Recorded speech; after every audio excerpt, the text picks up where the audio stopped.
A demon whispers, you will live this exact life again, forever. Your first instinct is probably horror, but Nietzsche thought the right answer was to shout yes.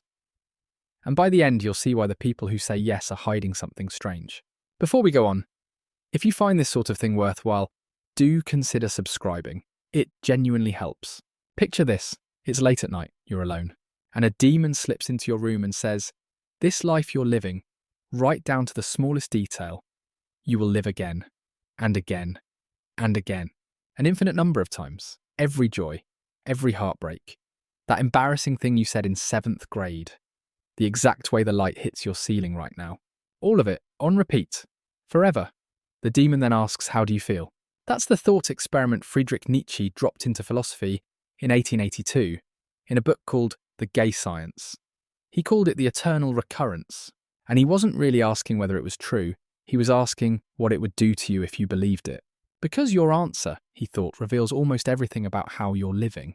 Nietzsche said there are basically 2 ways you can respond. The first is to collapse, to grind your teeth and curse the demon, to think, no please, not the divorce again, not the funeral, not the years I wasted at that job. If that's your gut reaction, Nietzsche says, then your life is a weight you're barely carrying.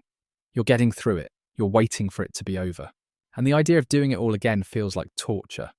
The second reaction is stranger. It's to look at the demon and say, yes, do it. I want this life again, exactly as it was, with all the pain included.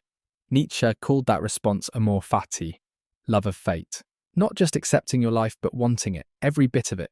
And he thought that if you could honestly say yes to the demon, you'd become something almost superhuman, because nothing could crush you anymore. Not failure, not loss, not death. You'd already signed up for all of it, forever. Now you might be wondering, wait, did Nietzsche actually believe this happens? Did he think the universe literally loops?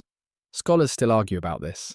In his private notebooks, he played with a physics-style argument that goes like this. If time is infinite, and the amount of stuff in the universe is finite, then every possible arrangement of that stuff has to repeat. Given enough time, the exact configuration of atoms that makes up you, reading this, has already happened infinitely many times and will happen infinitely many more. It's like shuffling a deck of cards forever. Eventually, every order comes back. The physics here is shaky. Modern cosmology doesn't really support it. But here's the thing. Nietzsche never published that argument. What he did publish was the thought experiment. Because whether or not the universe actually loops, the question still lands like a punch. And that's the point. Nietzsche called eternal recurrence the heaviest weight. And once you really sit with it, you can feel why. Think about the choice you're about to make today. Maybe it's whether to text someone back, whether to eat the thing, whether to start the project or scroll for another hour. Small stuff. Now imagine you'll make that same choice in that same moment an infinite number of times. Suddenly it isn't small. Nothing you do is a one-off.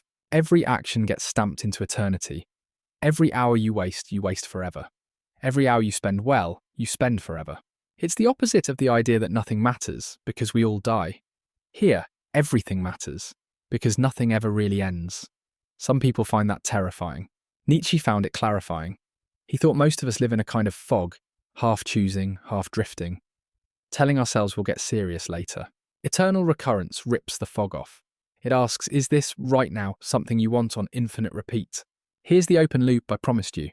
The people who say yes to the demon, they're hiding something odd, because notice what saying yes actually requires. You have to want your worst moments back. Your grief, your worst mistake, the person who hurt you. Not just tolerate them, want them. Because in eternal recurrence, you can't cherry pick. The good and the bad are locked together. You can't have that one perfect afternoon without also having the years that led to it and the years that followed. It's a package deal, infinitely. And that means saying yes to the demon is actually the ultimate act of integration. You're saying, I don't disown any part of my life. I don't regret. I don't wish it away. I claim all of it, which is a much stranger and more radical thing than just being optimistic. Optimism says the good outweighs the bad. Amor Fati says the distinction doesn't even apply. It's all mine. It's all yes. So what do you do with this? You don't have to believe the universe literally loops. You just have to use the demon as a mirror. Try it right now. Look at your last week, the way you spent your evenings, the conversations you had or avoided, the things you said to the people you love. Would you want that week on infinite repeat? If yes, good, keep going. If no, where's the gap? Which parts would you edit out if you could?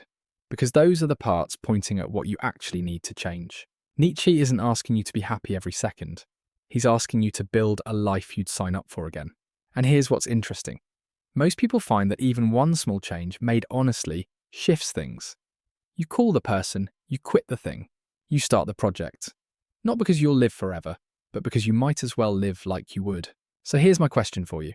If the demon showed up tonight and asked about this exact chapter of your life, would you say yes or would you flinch? And if you'd flinch, what's the one thing you'd change first? Drop it in the comments.